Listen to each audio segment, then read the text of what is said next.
歡迎收睇星期四下晝收市之後嘅 iMoney Cafe 啦。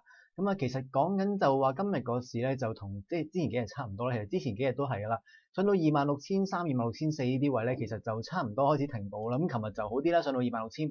點。今日咧其實個市咧都反覆偏軟嘅。去到即係上晝都好地地啦，即係跌百零點啦。下晝咧美市咧就開始見到即係跌勢多少少嘅，但係其實即係上落咧其實都比較窄幅嘅，全日波幅都係得150點左右嘅。咁所以咧見到就今日收市就報26,356點，全日跌187點嘅，跌0.7%啦。咁值得留意嘅係咧就係成交金額啦。上個禮拜咧曾經有一次就去到2,670幾億，之後咧就一路慢慢跌翻落嚟啦。跌到啦1,600億、1,500億。今個禮拜頭1,400幾，到琴日1,330幾，今日再跌少少啦，1,319億。其實都係一個即係可能係一個信號啦，話俾大家聽，即係可能今次升市咧開始去到個水尾啦，因為上升動力開始唔係好夠，資金咧投入咧都爭少少噶啦。咁都講下個即係大市走勢咧，其實我哋可以睇下個恆指嘅走勢圖先嘅。咁恆指走勢圖方面咧，其實見到就話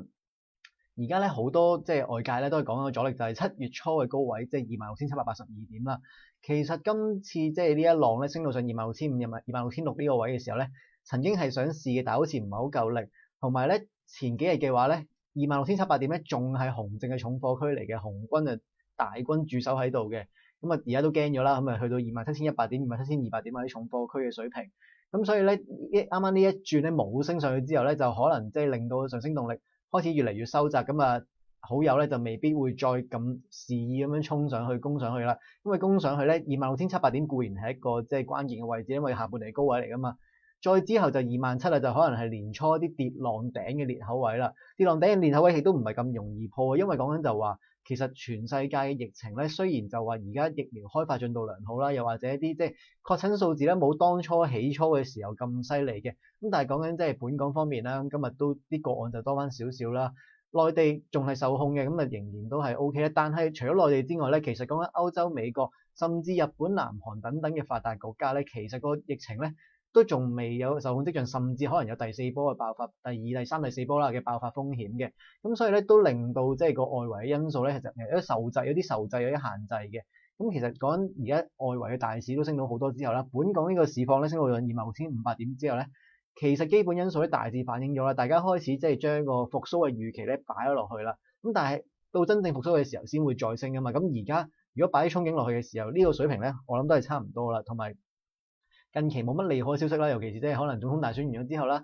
拜登都大致上可以做到總統㗎啦。但係其實好多嘢都仲未塵埃落定嘅，又話特朗普有機會即係可能提出訴訟啊咁樣嘅話，令到個恆指都有機會繼續喺現水平上落嘅。但係睇翻咧之前個上升軌咧22,800點升翻上嚟咧，呢3000幾點咧其實一路行緊個好靚上升軌嘅，再加埋而家250天線啦同埋20天線都喺25,500點嘅水平嘅。如果呢個水平守得住嘅話咧，相信咧個大市嘅即係有機會後市咧都仲係會向好嘅。我哋可以觀察多1-2個禮拜啦。其實咁阻力多嘅話，其實受制嘅話咧都係啲新經濟股嘅啫，因為舊經濟股咧升咗一陣之後就好似停一停啦。今日都想講下幾隻新經濟股啦。如果有朋友想問問題嘅話，都可以留言喺我哋個 live 嘅 post 下面問嘅。今日都會講下隻美團先啦。其實講緊美團咧就今日咧其實就講緊294蚊嘅，由300蚊跌翻落嚟啦。其實講緊就股份上個禮拜五就話啦，即係恒指公司納入成為呢個即係新晉藍籌股啦，下個月7號開始生效啦。股份係咪有刺激咧？會嘅，但係其實呢一轉刺激咧，就上一季即係炒去染藍嘅時候咧，已經升咗好多啦。今次喺即係公佈結果之前咧，其實大家都估到上次都唔入啦，今次入嘅機會就好大好大啦。最終都如願以償啦。再加埋之前新經濟股即係可能一段小洗倉嘅時候，都有令到即係股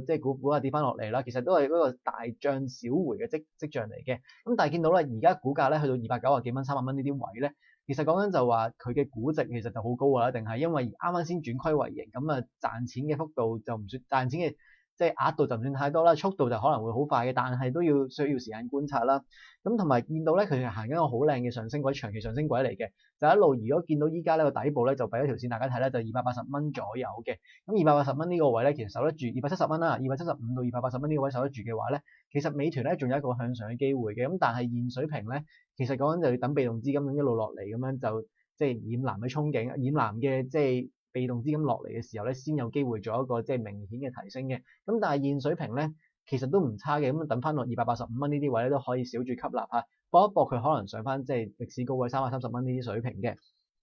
咁但係新經濟股呢隻就可以即係炒染藍啦，咁啊即係炒入藍籌啦。另一隻騰訊又點咧？即係騰訊700咧，其實今日咧又跌翻10幾蚊咯喎，咁啊跌得多過大市啦。收市報573蚊啦，咁啊跌16蚊嘅。咁其實講緊就話騰訊而家咧，其實走勢咧就真係冇乜即係特別嘅因素可以即係支撐住啦。其實講緊就話騰訊即係升咗上到133蚊之後，炒完業績啦，炒完即係炒咗好多因素啦，其實而家就冇乜特別嘅嘢俾佢再炒啦，因為大家計好晒條數啦，已經知道個增長係點，即係增長空間啊，或者未來估值啊，可以去咩水平，咁所以咧就要等下一波即係下一波嘅好消息啦，講緊就係即係遊戲類嘅，即係嗰啲新遊戲嘅出現啊，或者一啲服務嘅廣告啊嘅小程序啊嗰啲咁嘅好消息咧，即係帶動到股份再升上去，又或者個大市氣氛會轉翻好少少，因為而家咧。講緊就話大市要跌嘅話咧，其實都係揾騰訊開刀嘅啫。始終咧阿里巴巴嘅佔比咧，因為新經濟股同埋第二上市嘅關係啦，咁其實而家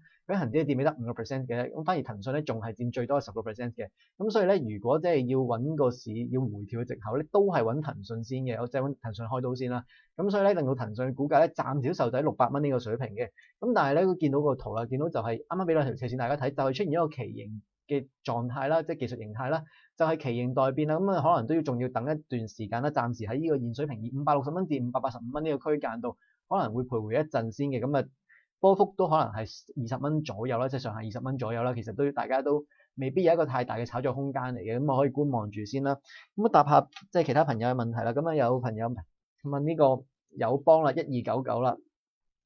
咁啊，咪可以年底成為紅底股喎？咁其實講緊友邦咧，即係今年都一路搞緊份好即係出色嘅業績啦。咁相比起內地嘅保險股啦，其實佢而家嘅走勢咧真係好好多嘅。咁講緊股份咧，曾經又上到90個9啦。其實咧有少少似當年啦，平保啊、領展咁樣，即係大家都憧憬係紅底股啦。咁係咪真係可以即係如願以償去到紅底咧？咁啊，下年咧就機會大少少嘅，因為其實講緊下年咧。啲經濟復甦嘅時候咧，咁啊炒嘅時候咧，仲會炒個憧憬快少少嘅。咁今年得翻1個月啦，咁呢位讀者就問今年年底可唔可以成為紅底股喎？咁講緊就話年底之前要升多1成啦，咁啊現價88個2啦，而家要升多1成嘅話咧，咁就唔算太易嘅。尤其是咧，講緊頭先講緊就話個大市咧，其實有機會咧，即係可能未來短時間內咧。有機會可能落翻少少咧，即係因為升到上一個高位啦嘛，同埋呢一轉咧由75蚊嘭上嚟，即係11月頭到依家咧，升咗差唔多2成嘅時候咧，其實都累積咗一定升幅啦。就算唔跌翻落去，都可能喺現水平即係85蚊呢啲水位咧，即係啲裂口位咧，會休息一陣，即係整固下先嘅。咁所以咧，紅底股咧應該會有嘅，但係就唔係即係今年咁犀利咁快可以見到啦。始終咧而家大家都係產呢個疫情復甦嘅因素咧。就唔會即係太過咁樣即係側重晒啲某類股份度嘅，咁呢啲股份係會受惠嘅，但係都要大家等先啦。咁另外都有朋友問1478啦，優泰科技啦，咁啊10個1毫4買咗啦，咁點算好咧？咁啊10個1毫4買咧，其實就唔係一個即係太差嘅價位咧，因為始終咧近期咧股份咧都上翻唔少啦，佢上翻去現水平嘅，而家都係10蚊06啦收市。咁其實講緊優泰咧，其實而家手機設備股咧。就要分翻嚟睇啦，因為咧講緊就話信譽嗰啲咧，就其實受惠嘅因素咧，憧憬咧已經炒咗㗎啦，咁啊已經升咗上去啦。咁優泰咧啱啱就有個新消息就話，即係嗰啲報告大行報告啦，就話如果即係華為出售呢個榮耀嘅手機品牌俾人嘅時候咧，有機會未來嘅產品咧會多用咗優泰嘅零件啦，因為啲即係其他唔同嘅成本啊等等嘅因素，咁令到優泰咧曾經咧琴日都升咗一個即係一啲大陽燭嘅出現啦。咁其實上到呢個位咧，其實講緊就話。佢有一個長期下降，即係中期嘅下降軌咧，就喺11.2蚊左右啦。其實就唔算太差嘅，而家即係一路開始貼緊呢個下降軌嘅水平啦，下降軌嘅頂部啦。如果有機會抽穿嘅話咧，可以嘗試翻11蚊嘅。咁但係見到就話11月中其實有一段時間曾經有一次咧就升上10個半嘅水平咧就跌翻落嚟。咁啊嗰轉咧其實都試咗一次啦。如果今次咧即係企得穩10蚊，再試一試嘅話咧，如果升得穿10個半呢啲位再掟上11蚊嘅話咧，就可以繼續留意住啦。咁當然，如果即係守唔住10蚊，甚至跌翻落即係9個半嗰啲，即係近期橫行區間位嘅底部咧，就可以諗一諗，係咪要止蝕先啦。咁另外仲有朋友問2208上望幾多？咁2208嘅話咧，其實2208依家咧股價咧其實就唔算太差嘅。咁講緊就話今日即係收市就12.1啦，咁啊升咗成4%啦。因為講緊就話10月中開始呢啲咁嘅股份咧，其實風電股啦，呢類風電股咧，其實去到冬天咧，即係電力股又好，燃氣股又好，其實講緊因為用電用氣嘅量增加咗啊，咁樣所以咧，其實就會有個炒作喺度。咁金風科技都係啦，咁呢啲新能源概念股，尤其是一國家大力推動新能源又好，即係新能源汽車啊、新能源嘅項目都好啦，風電股咧就注定會受惠㗎啦。咁金風科技咧，其實成日都有人炒㗎啦。咁不過今次咧炒完之後咧，上到12.5、12.3呢啲位、12.3到12.4呢啲位咧，攞一落翻嚟整個小圓底之後再彈咗上去。咁其實講緊而家就話呢位朋友就頭先問就話2208嘅時候咧，其實而家即係講緊就話上望嘅話咧，有機會升穿呢個12.5嘅位置嘅，但係12.5穿唔到嘅話咧，都要留意啊，因為如果咁樣小圓底之後衝唔到之前嗰個頂嘅話咧，咁啊真係未必係一個太好嘅現象嚟嘅。咁所以都留意下啦，如果再試嘅話咧，有冇機會呢一轉12.1今日上翻嚟啦？咁啊有冇機會再整多啲靚嘅陽燭上去12.5之後咧，咁就可以更加靚咁彈上去13蚊甚至更高嘅水平啦。咁啊但係呢啲都係短炒為佳啦，都要留意翻個即係止賺唔止蝕位嘅。咁都仲有朋友繼續問啦，見到就話京東啊360有貨，有冇得上翻家鄉？其實京東咧360咧又真係唔係好貴嘅啫。咁啊360都係講之前嘅高位啦。其實講緊就話而家佢即係講緊9月頭啦。其實9月頭有個330蚊嘅底部咧，其實今次跌翻落嚟之後咧，除咗嗰幾日即係砰一聲連跌2日，跌咗2成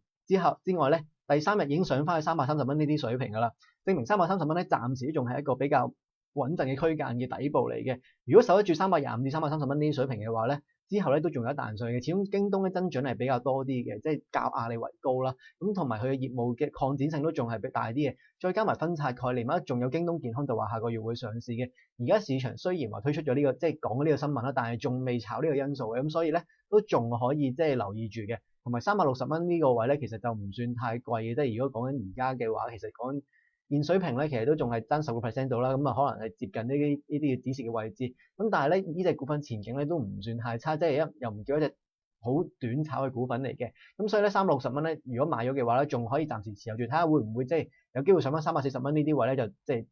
擺翻個定心丸俾自己啦。咁應該問題唔算太大嘅。咁以業務嚟講咧，都仲有個好大增長空間啦。雙十一過咗啫，但係仲有好多即係12月18呢啲購物節啊、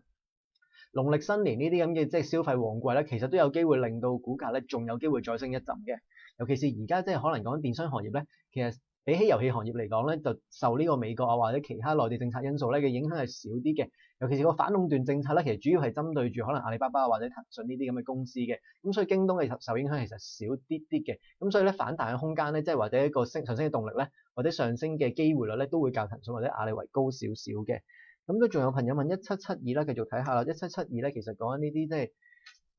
呢類股份咧，其實就呢啲咁嘅原材料股份啦，其實都係產新能源汽車嘅概念啦。其實新能源汽車咧就即係贛鋒鋰業啦，贛鋒鋰業呢個即係呢一類嘅即係原材料產品啦。其實一路講緊喺50幾蚊呢啲位咧。近期咧都係一個呢現水平附近咧做一個區間嘅整固嘅，曾經上到63蚊呢啲水平之後落一落翻嚟啦。咁其實講緊就話佢之前咧一路炒上嚟嘅時候咧，其實已經升幅唔少啦。尤其是講緊由9月中開始咧40蚊一路彈上嚟，咁樣升咗5成啦。升咗5成之後咧，而家咧講緊就話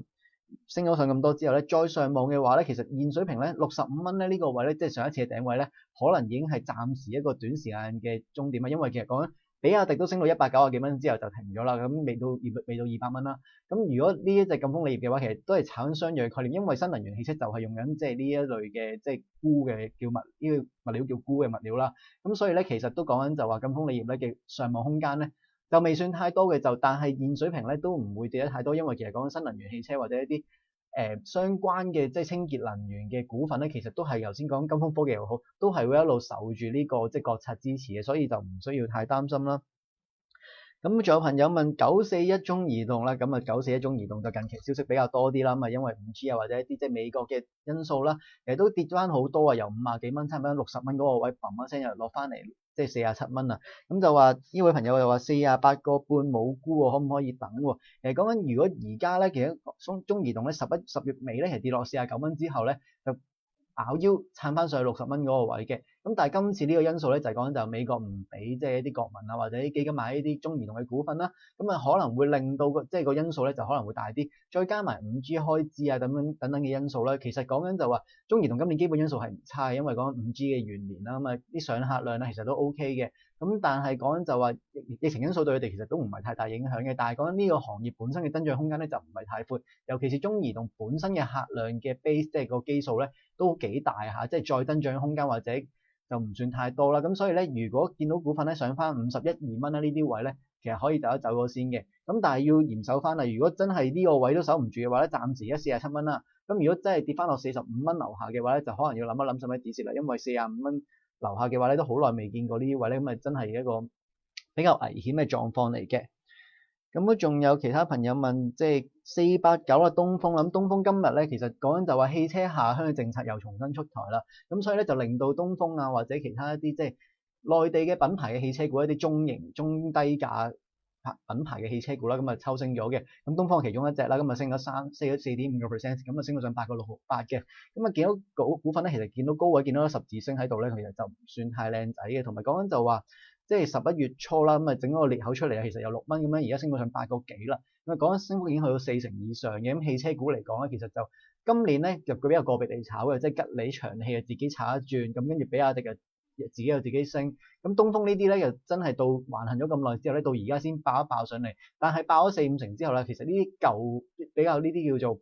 舊類型、舊經濟類嘅整車股咧，即係同新經濟類即係吉利呢啲比咧，其實就上升空間咧就唔算太多嘅。咁如果跟炒嘅話咧，其實都要留意一下啦。咁其實有冇機會？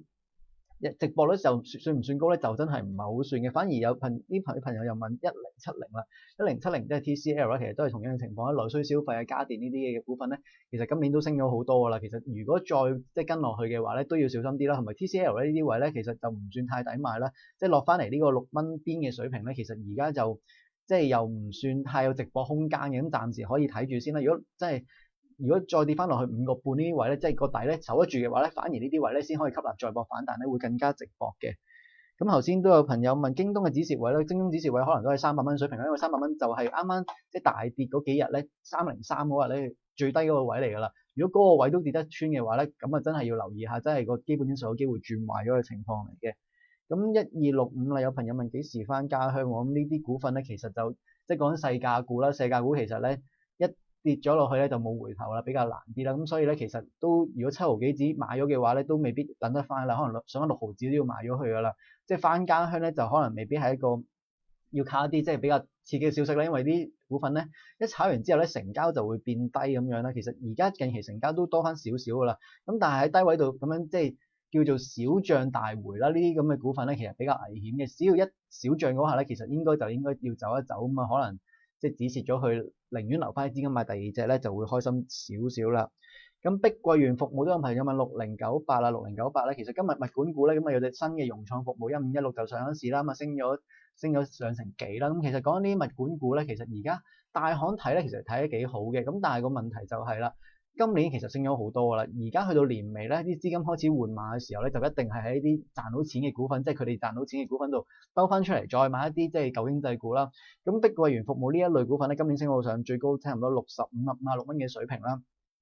其實講緊年初到依家咧，其實仲有成差唔多即係5成嘅升幅嘅。咁講緊估值而家都仲係30倍以上嘅時候咧，呢一類物管股咧其實仲可以留意嘅。咁但係係咪呢個位可以買咧？而家44個幾咧就唔，如啱啱就跌穿咗，即係上一次10月尾啦，10月底嗰個叫做前浪底嘅底部啦。咁但係就形勢唔算太好啦。咁所以咧，如果再睇一睇，睇下有冇機會喺44蚊或者43蚊呢啲邊位咧，就咬翻個腰，即係可能做翻個頂部嘅時候咧，先再跟進會好少少啦。估值咧而家開始變翻合理咗少少噶啦，比起之前50幾蚊嘅時候，咁佢跌咗2成幾啦嘛。其實估值由之前40幾倍落翻而家30幾倍嘅話咧，仲係可以即係明年增長空間。如果有繼續有3-4成嘅話咧，其實仲可以有直播空間嘅。咁另外仲有朋友問個345維他奶啦，維他奶就今日公布咗業績啦，其實就公布完績之後咧，其實見到股份咧就砰一聲再插落嚟㗎啦。其實見到得翻30蚊，唔夠跌穿埋30蚊呢個水平，咁啊跌穿咗可能即係9月底上嚟嗰個上升軌啦。其實形勢咧都唔算太好嘅。咁講緊份業績咧，其實而家講緊份業績維他奶其實講緊一路咧，其實賣緊一個好高嘅 PE 嘅，其實一路都係大家估緊咧，佢喺未來內地方面咧會有個好嘅增長啦。咁但係今年出一個疫情之後咧，其實所有嘅即係內需消費股咧，雖然話可以即係受惠，即係有機會受惠疫情，但係其實只不過影響比其他嘅行業會細少少嘅啫。咁講緊就話佢中期純利即係6.72億咁啊，升咗26%啦。咁但係講緊就係市盈率而家講緊仲係30-40倍嘅時候咧，升2-3成嘅話咧，其實講緊明年市盈率仲係20幾倍嘅時候咧，其實只不過內需股而家嘅平均值即係25倍至30倍左右嘅啫。咁所以咧，其實而家維他奶落翻29.9毫幾咧，未算太抵買嘅，咁啊可能再睇多一兩日啦，睇下會唔會即係有個即係啲支持啦。因為咁樣跌翻落嚟咧，其實都可能係市場突然之間走即係資金流走嘅風聲嘅消息嚟嘅。咁所以咧都要睇一睇多陣啦，因為呢一類業績比預期冇咁好嘅股份咧，其實咧好容易就連跌多一兩日先再有反彈嘅。咁仲有1177同埋1876咁帶埋呢兩隻啦。咁1177咧，其實講緊就話中生製藥啦。其實近呢幾個月咧就一路咁樣，點解醫藥股唔當炒咧？就係因為疫苗咁，中國得康希諾製藥啊，或者另外幾間即係生物科技公司研發啦。咁啊，美國有輝瑞啊、莫丹娜咁樣。其實講緊呢幾隻製藥股咧，其實已經紅敗咗疫苗嘅即係研發嘅時代啦。咁其他嘅醫藥股咧，其實就講緊就話要受惠疫情咧，其實就冇乜即係太大嘅空間啦。最起碼內地對醫藥嘅政策、醫藥股嘅政策咧，尤其是藥物嘅政策咧，其實而家咧都係一啲即係可能以一個即係集體採購嘅政策咧，令到醫藥股嘅生存空間咧，可能冇以前即係賺得咁多啊，或者個即係毛利啊，或者利潤冇咁即係冇咁闊啦，都令到一啲醫藥股嘅即係憧憬咧就少咗嘅。中生製藥咧其實都冇乜特別嘅消息走出嚟啦，咁所以令到股價咧一路就咁爬下爬下咁樣，送完紅股之後都一路由11蚊跌翻落嚟7個幾，而家呢個水平其實都去到一個近期嘅新低點㗎啦，越跌越低啦。咁所以咧，如果而家追嘅話咧，就唔係太建議，因為市場咧一路都係今年咧都係跟紅頂白咁啊炒啲旺嘅股嘅，咁呢一類一路頹嘅股咧，可能突然之間有一日會反彈咁樣，反彈翻4-5毫子，上翻8個3、4嘅水平，但係中長線嚟講咧，其實都仲係即係中線嚟講啦，今年咧仲係有機會即係一個比較即係低沉嘅位置，咁所以都唔係太建議嘅。咁頭先仲有搭埋1876啦，1876嘅話咧，其實就講百威咧，